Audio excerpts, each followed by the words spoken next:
5 second দাও, 5টা কথা বলবো, যেটা শোনার পর তুমি আর কোনোদিন কাউকে তোমার স্ট্রাগলের গল্প বলবে না। 1, সার্ভাইভাল এমপ্যাথিকে ছোট করে দেয়। তুমি ভাবো মানুষ তোমার কষ্ট শুনবে, কিন্তু সত্যিটা হলো সবাই নিজের জীবন নিয়ে ব্যস্ত। রাত 11টায় তুমি কাউকে ফোন করে বললে ভাই আজ ব্রেকআপ হয়ে গেছে, সে দুটো কথা বলবে, তারপর বলবে চিন্তা করিস না, সব ঠিক হয়ে যাবে। কারণ সে খারাপ নয়, সে শুধু নিজের সমস্যাতেই ডুবে আছে। 2, মানুষ তোমার পেন পয়েন্ট বুঝে না, ডিসিশন জাজ করে। তুমি ভাবো এক্সপ্লেন করলে মানুষ বুঝবে, কিন্তু তারা ভেতরে ভেতরে ভাবে আমি হলে এই ভুলটা করতাম না। তারা তোমার জায়গায় দাঁড়িয়ে ভাববে না, তারা দূর থেকে বিচার করে।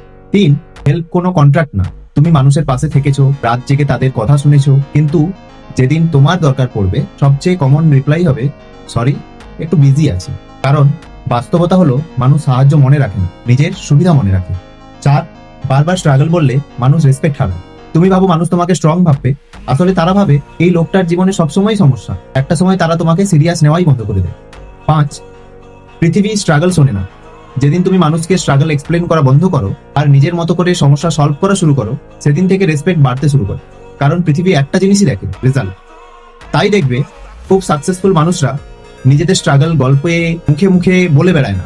স্ট্রাগল বললে সিম্প্যাথি পাওয়া যায়, আর স্ট্রাগল জিতলে রেসপেক্ট পাওয়া যায়। তুমি কোনটা চাইবে, সিম্প্যাথি না রেসপেক্ট?